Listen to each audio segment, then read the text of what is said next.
Hi guys, welcome back to my channel fun with Shivay में आप सभी का स्वागत है। काफ़ी टाइम बाद इस तरीके का वीडियो लेकर शिवाय कितना बड़ा हो गया है, पूरा 16 मंथ का हो गया है।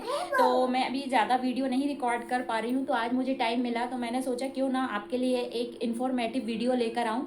तो बहुत ही काम आने वाला है वीडियो आपके, तो पूरा ज़रूर से वॉच कीजिएगा। पसंद आए तो लाइक और सब्सक्राइब कीजिएगा। तो चलिए स्टार्ट करते हैं। तो जैसे कि आप लोगों को पता है, कुछ टाइम पहले हम लोग घूमने के लिए गए थे विथ फैमिली जगन्नाथपुरी, जगन्नाथ महाराज जी के दर्शन करने के लिए। उसका एक कंप्लीट मैंने वीडियो बनाया हुआ है मेरे चैनल पे, तो आप जाके वॉच कर सकते हैं। बहुत ही अच्छा वीडियो है वो। तो मैं आज आपको पूरी आइटनरी देने वाली हूँ, पूरी उड़ीसा में कहाँ हम लोग गए, कैसे रुके, कहाँ स्टे करा और हमारा एक्सपीरियंस कैसा रहा। जैसे कि आप लोग जानते हैं कि हमारे साथ तीन तीन छोटे छोटे बच्चे थे शिव, और प्लस पूरी फैमिली गई थी। लकी जी नहीं गए थे, उन्हें ऑफिस से ऑफ नहीं मिल पाए थे इसलिए। तो कैसा रहा हम लोगों का एक्सपीरियंस, वो सारी चीज़ें मैं आप लोगों को बताने वाली हूँ। तो पूरे वीडियो में मेरे साथ बने रहिएगा गाइस। दिवाली के नेक्स्ट डे की ही हमारी ट्रेन थी इवनिंग में, ज्योतिपुरी सुपर फास्ट एक्सप्रेस। तो ये हमें नेक्स्ट डे इवनिंग में 7 बजे के आसपास पूरी पहुंचाने वाली थी, लेकिन थोड़ा फेस्टिवल सीज़न था तो ट्रेन थोड़ी डिले हो गई थी और रात में हम लोग 9 साढ़े 9 बजे पहुंचे थे। ट्रेन में हमारा एक्सपीरियंस काफ़ी फर्स्ट रहा, मैं आपको बताऊं, क्योंकि तीन तीन बच्चे थे और इन लोगों ने हमें बहुत परेशान करा और पूरे टाइम यहाँ वहाँ ट्रेन में। लेकिन एक बेनिफिट भी हो गया कि कहीं भी हम पहले जाते थे, बच्चे नहीं थे तो घूमने के लिए, और ऐसा लंबा सफ़र होता था हमारा तो हम काफ़ी बोर हो जाते थे ट्रेन में बैठे बैठे। और जब इस बार हम बच्चों के साथ गए ना, तो पता ही नहीं चला टाइम का, कैसे टाइम निकल गया और हमारा मतलब डेस्टिनेशन पूरी आ गया। तो बहुत अच्छा भी बोल सकते हैं और बुरा भी बोल सकते हैं। तो मतलब इनके साथ किसी को भूख लग रही है, किसी को सुसु आ रही है, किसी को पोटी आ रही है, इसी में हमारा पूरा टाइम चला गया। और खाना वगैरह हम लोग नाइट का पैक करा कर ले गए थे, क्योंकि इवनिंग में हमारी 6:45 की ट्रेन थी। तो घर से ही हम लोग ने खाना पैक कर लिया था, तो नाइट में बढ़िया से हमने खाना खाया और बच्चे आराम से सो गए थे बर्थ पर। हमारी कन्फर्म तत्काल में टिकट हुई थी, जो मेरे भाई ने करवाई हुई थी, तो एसी में थी तो कोई प्रॉब्लम नहीं आई। बच्चों के साथ आराम से ये लोग सो गए थे। मॉर्निंग उठे, फिर हम लोगों ने वहाँ पर ब्रेकफास्ट किया। लोग बिल्कुल ट्रेन में बैठे बैठे इच्छा नहीं हो रही थी, तो हमने जो स्नैक्स, ड्राई स्नैक्स वगैरह ले गए थे, और ट्रेन में कुछ ना कुछ आता ही रहता है, तो बस ये सब खाया दिन के टाइम। और इवनिंग होते होते बच्चे भी चिड़चिड़ा गए थे और ट्रेन भी हमारी लेट हो गई थी, बार बार रुक रही थी, सुपर फास्ट थी उसके बाद भी, और रश भी बहुत ज़्यादा था ट्रेन में। तो क्योंकि फेस्टिवल था दिवाली के नेक्स्ट डे, तो सभी लोग घूमने जाते हैं, तो हम लोग वहाँ पहुँचे। हमारी पहले से होटल में बुकिंग थी, तो वहाँ जैसे ही हम स्टेशन पर बाहर निकले ना, तो इतना ज़्यादा रश, इतना ट्रैफिक, ऑटो रिक्शा वाला जाने को तैयार ही नहीं था। और हमारी जो होटल का डिस्टेंस था स्टेशन से हार्डली होगा 1.5-2 किलोमीटर, लेकिन ऑटो वाले मन माफिक प्राइस मांग रहे थे और बच्चे थे, इतना सारा लगेज था हमारे साथ, तो हमको कैसे ना कैसे करके 500 रुपीज़ उनको देना पड़ा इतनी कम दूरी के लिए। तो उसने हमको होटल में ड्रॉप कर दिया और हमारा पहले से अच्छा रहा कि होटल बुक था, तो हमें ज़्यादा प्रॉब्लम नहीं हुई। होटल बहुत ही अच्छा था, नीट एंड क्लीन था, सारी सुविधाएं थी। और सबसे अच्छी बात यह है कि जो बीच है हमारे होटल से मात्र 5 मिनट की डिस्टेंस पे था, तो ये चीज़ मुझे काफ़ी अच्छी लगी। और मंदिर से दूरी हमारे होटल की 2-2.5 किलोमीटर थी, तो हम बहुत ज़्यादा थक गए थे। वहाँ पर पास में ही एक बढ़िया सा हमको जैन रेस्टोरेंट मिल गया था। वहाँ बहुत सारे खाने के ऑप्शन थे, नॉन वेज ज़्यादा चलता है, लेकिन हमें लकीली पास में ही होटल के जैन रेस्टोरेंट मिल गया था, तो हम वहाँ पर थाली फिक्स थी, तो उसमें वेज था, छोले थे, राइस थे, ऐसे करके 4-5 आइटम थे, और अनलिमिटेड आप जितना चाहे उतना खा सकते हैं। ओनली 130 रुपीज़ पर पर्सन। तो हम सभी ने वहाँ बढ़िया तरीके से लंच करा, इन लोगों ने भी दाल चावल बच्चों को खिलाए, और फिर होटल आकर हम लोग ने रेस्ट करा। ऐसा रहा हमारा पूरी का first day. Second day morning, early morning हम लोग उठ गए थे 6 बजे, क्योंकि बहुत ज़्यादा थके थे इसलिए थोड़ा लेट हो गए थे। नहा धो के बढ़िया तरीके से रेडी हुए। रेडी होने के बाद बच्चों को उठाया, इनको भी रेडी करा, तो ऐसे निकलते निकलते हम लोगों को 9 साढ़े 9 बज गए थे। और फिर उसके बाद हम लोग रेडी हो गए थे महाराज श्री जगन्नाथ जी के दर्शन के लिए जाने के लिए। तो हमने वहाँ से एक ई रिक्शा बुक करा, जिसने हमसे मंदिर तक के लिए 100 रुपीज़ चार्ज किया, जो कि मुझे बिल्कुल जेन्युइन लगता है। तो उसने हमको मंदिर के 1 किलोमीटर पहले पहले छोड़ दिया था और वहाँ से मंदिर की तरफ से ट्रस्ट की गाड़ियाँ चलती हुई हैं, तो उस तरीके की गाड़ी में हम लोग सब बैठ के मंदिर के लिए निकल गए थे। और मंदिर के आसपास इतना सुंदर लगता है ना, बहुत ही प्यारा वहाँ पर सिटी को अरेंज किया हुआ है और बहुत अच्छा धार्मिक माहौल था। लेकिन गर्मी बहुत थी और मैं आपको सजेस्ट करूँगी आप जब भी वहाँ जाएँ तो अक्टूबर से फरवरी के बीच जाएँ। हम लोग तो अक्टूबर में गए थे, फिर भी बहुत ज़्यादा गर्मी थी वहाँ पर। अदरवाइज़ आप किसी और सीज़न में जाएंगे ना तो बहुत मुश्किल हो जाएगी आपके लिए। तो फिर हम जैसे ही मंदिर के पास पहुँचे बहुत ही ज़्यादा रश था। मेनली मंदिर में अंदर जाने के लिए 4 द्वार होते हैं, एक होता है हाथी द्वार, सिंह द्वार, अश्व द्वार, तो ऐसे करके 4 द्वार थे। लेकिन जो मेन गेट होता है उसे सिंह द्वार माना जाता है। वहाँ काफ़ी ज़्यादा लंबी भीड़ थी, तो हम लोग चले गए नेक्स्ट द्वार की तरफ, वहाँ देखते हैं कैसा क्या रहता है। तो वहाँ थोड़ी लाइन कम थी तो हमें थोड़ा सा रिलैक्स फील हुआ, क्योंकि 3-3 बच्चे थे और किसी का भी जरा सा भी हमने हाथ छोड़ा फट से गायब, इतना परेशान कर रहे थे ये लोग। और वहाँ मैं आप लोगों को बता दूँ, मंदिर के बाहर ही आपको मोबाइल काउंटर, पर्स काउंटर, ये सारी चीज़ें मिल जाती हैं। आप मंदिर के अंदर एक छोटा सा बैग लेके जा सकते हैं जिसमें आप अपना कैश रख सकते हैं, मेडिसिन वगैरह। अदरवाइज़ आप खाने पीने की कोई भी चीज़ अंदर ले जाना अलाउ नहीं है। ना ही यहाँ तक कि मैं इसके लिए कुछ खाने के लिए लेकर गई थी, वो तक उन्हें निकाल के बाहर फेंक दिया था। तो आप इस बात का विशेष कर ध्यान रहें। और आप लगेज वगैरह लेकर जाते हैं तो प्राइवेट ऐसे करके काउंटर भी बने हुए हैं, वहाँ आप चार्ज देके भी जमा कर सकते हैं। तो सबसे पहले वो हमने वहाँ पर चप्पल जूते अपने वहाँ पर जमा करे, मोबाइल वगैरह जमा करे और लग गए लाइन में। 1-1.5 घंटे के बाद लाइन में लगने के बाद हमें मौका मिला मंदिर के अंदर प्रवेश करने का। यहाँ तक तो हो गया हमारा 1-1.5 घंटा खराब। No, just a minute. फिर उसके बाद जैसे ही हम अंदर पहुंचे बहुत ही ज़्यादा रश था, फिर से एक लाइन थी, तो उस लाइन में हम लग तो गए बच्चों के साथ, बहुत ही ज़्यादा धक्का मुक्की थी। और जैसे ही मेन मंदिर के गर्भगृह में पहुंचे ना, वहाँ लाइन का कोई भी सिस्टम नहीं थी, इतना ज़्यादा धक्का मुक्की, हमारे बच्चे बहुत ही बुरी तरीके से दब गए थे। वहाँ पर लोगों के अंदर इंसानियत नाम की चीज़ ही नहीं थी। जो देखे जैसे भी धक्का मार रहा था, ना लेडीज़ देख रहा था, ना बुजुर्गों को देख रहा था, ना बच्चों को, बस एक दूसरे को धक्का मुक्की में लगे थे। जैसे तैसे हम लोग मंदिर से बाहर निकले और मैंने एक पुलिस वाले जो वहाँ पर रहते हैं, मैंने उनसे बोला कि भैया हमें दर्शन तो हुए नहीं, हम काफ़ी दूर से आए, हमें दर्शन करने दीजिए। तो उन्होंने बोला मैडम ऐसे ही दर्शन होते हैं, यहाँ पर हो गए आपके दर्शन, आप बाहर जाइए। तो मुझे बहुत अजीब सा लगा कि हम लोग इतनी दूर से जिस काम के लिए आए और वही नहीं हुआ तो कैसे काम चलेगा। तो फिर हमने सोचा कोई नहीं, ठीक है। लेकिन वहाँ एक पंडित जी थे तो वो पैसे ले रहे थे, तो मैंने उनको, मेरे भाई ने उनको पैसे दिए कुछ 100 रुपीज़। तो वो शिवाय को अंदर ले गए, भगवान जी के सामने उनको ऐसे दिखा दिया शिवाय को। तो मुझे एक थोड़ा सा रिलैक्स लगा कि चलो शिवाय और सभी ने, 2 लोगों ने तो दर्शन कर लिए। इसी भी बहुत रो रही थी लेकिन वो अंदर नहीं गई। फिर हम लोग बाहर आए तो मेरे भाई ने बोला कोई नहीं, हम फिर से ट्राई करेंगे, नेक्स्ट डे हमारे पास अगर टाइम रहा तो हम फिर से दर्शन करेंगे। तो मैं आप लोगों को आगे बताऊंगी कि जब भी आप दर्शन के लिए अंदर जाएं पूरी जगन्नाथपुरी में, तो किस तरीके से जाएं कि आपको एक ही बार में अच्छे से दर्शन हो जाए।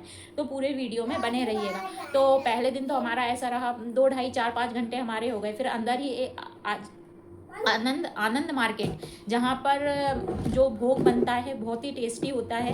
तो वहाँ आप आपके सामर्थ्य के अनुसार प्राइस देकर आप वहाँ से भोग की थाली या जो आपको मीठा लगे ले सकते हैं। प्रसाद वगैरह आपके रिलेटिव्स के लिए ले सकते हैं। तो हम लोगों ने वहाँ पर प्रसाद ग्रहण करा और बाहर आए।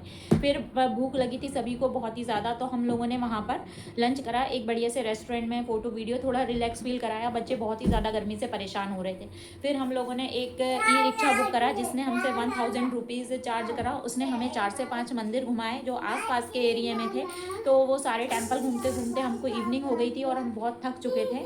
और फिर उसके बाद हम लोग होटल आ गए। वहाँ हमने 1-2 घंटे रेस्ट करा और फिर फटाफट से रेडी हुए, क्योंकि बीच से ही लगा हुआ हमारा होटल था, 5 मिनट के वॉकिंग डिस्टेंस पर। तो हम लोग वहाँ चले गए। वहाँ इवनिंग में हमने सनसेट देखा, फ़ोटोज़ वगैरह करे और हम लोग ने वहाँ पर मस्ती करी, नहाए वगैरह। और फिर होटल आ गए, बहुत थक गए थे। फिर से हम जैन रेस्टोरेंट गए, हमने अपना डिनर करा और सो गए। नेक्स्ट डे हमने बुकिंग करी हुई थी लोकल जो भी साइट सीन थे वो करने के लिए। तो बस वाले ने हमको टाइम दिया था मॉर्निंग में 6:30 बजे का। तो हम 4 बजे से उठ के नहा धो के रेडी हो गए थे। बच्चों को भी हमने नहाया नहीं था, मुँह हाथ धुलाकर रेडी कर लिया था, क्योंकि बेचारे सो रहे थे, थके हुए थे, तो वो भी बहुत ही ज़्यादा परेशान हो रहे थे। तो उनको हमने रेडी करा, उठ गए और हम ऑन टाइम पर बस स्टॉप पर पहुँच गए। एंड बिल्कुल एग्जैक्ट टाइम पर हमारी बस आई, वो हमें लेकर निकल गई। एक आधा पौन घंटे बाद उसने हमें एक बढ़िया से ऑथेंटिक रेस्टोरेंट पर उतारा, साउथ इंडियन।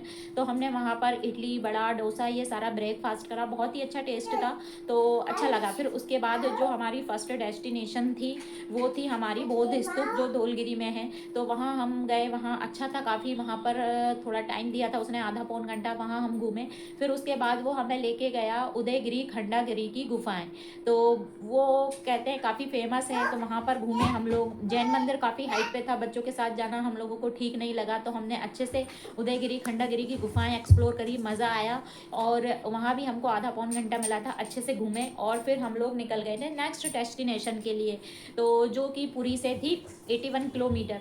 तो फिर हम पहुँच गए थे नंदन कानन जू जो कि भुवनेश्वर में है। तो देखिए ये शिवाय बीच में डिस्टर्ब कर रहा है, लाइट 1 चालू कर रहा है, तो आप थोड़ा सा इग्नोर कीजिएगा। तो जैसे ही हम जू पहुँचे तो बस में हमने पहले ही बस वाले को टिकट दे दिया था, 350 रुपीज़ आई थिंक उसने पर पर्सन लिया था सबसे, जो कि जू के अंदर जाने का एंट्री टिकट था। वहाँ घूमने के लिए जो बस मिलती है सफारी के लिए, उसका सारी चीज़ों का चार्ज था, बस खाने का इंक्लूड नहीं था उसमें। तो हम आराम से, वही हमको सारा घुमा रहा था जो हमने पैकेज में लिया था। 500 पर पर्सन बस वाले ने हमसे लिया था।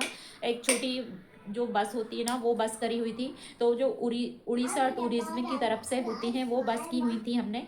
तो फिर उसके बाद हम लोग जू के अंदर गए, एक कार्ट गाड़ी आती है उसमें बैठते हैं, हमने सारा जू बढ़िया तरीके से एक्सप्लोर करा। वहाँ पर बड़े बड़े एशियाटिक लाइन थे, और मैंने अपनी लाइफ में फर्स्ट टाइम जिराफ देखा, सभी ने देखा, सभी तो बहुत ही ज़्यादा हैप्पी हो रही थी क्योंकि वो समझती है कि एनिमल क्या होते हैं। और सभी सिवाय तो परेशान हो रहे थे, उन्हें समझ में नहीं आ रहा था, वो तो सो गए थे। 1-1.5 घंटे का टाइम था, तो हमने अच्छे से सारा जू एक्सप्लोर करा, बहुत मज़ा आया बच्चों को, हमको। फिर उसके बाद 2-2:30 बज गए थे, भूख लगी थी, तो उड़ीसा, बार बार MP आ रहा है क्योंकि मैं MP से हूँ, तो उड़ीसा टूरिज्म की तरफ से वहाँ रेस्टोरेंट था जहाँ वेज थाली मिलती है। वेज थाली पर पर्सन 150-160 रुपीज़ थी आई थिंक। तो उसमें रोटी नहीं रहती है, वहाँ राइस ही चलता है, तो राइस के साथ करी, ये वो सारी चीज़ें थी, 5-6 आइटम थे, वो हमने खाया। और फिर निकल गए थे नेक्स्ट डेस्टिनेशन के लिए, तो जो थी कि नंदन कानन जू से लेकर कोणार्क, जो कि थी 77 किलोमीटर, 1-1.5 घंटा लगने वाला था। तो हमने खाना भी खा लिया था, बहुत थक भी गए थे, तो आराम से बस में सो गए थे, बच्चे भी सो गए थे। जब हमारी नेक्स्ट डेस्टिनेशन आई कोणार्क के, फिर वहाँ 4-4:30 बज गया था, हम लोग उतरे और वहाँ 30 रुपीज़ का टिकट लिया, मंदिर के अंदर गए। बहुत ही बढ़िया मंदिर था, अद्भुत कला का उदाहरण है। और मैं आपको सजेस्ट करूँगी अगर आप पुरी जा रहे हैं तो आप जगन्नाथ जाएं, वहाँ दर्शन करने के बाद कोणार्क के ज़रूर जाएं, क्योंकि इसकी स्थापना राजा नरसिंह देव प्रथम ने 13वीं सदी में की थी, और ये हमारे भारत की विश्व धरोहर है, तो वहाँ घूमना तो ज़रूरी से बनता है। और बेस्ट टाइम होता है अक्टूबर से लेकर फरवरी, गर्मी थी वहाँ पर, तो रश भी बहुत था क्योंकि फेस्टिवल का सीज़न था, लेकिन कैंपस बहुत बड़ा था, बच्चों को बहुत मज़ा आया घूमने में। तो हमने अच्छे से एक्सप्लोर करा, इवनिंग हो गई थी वहाँ पर।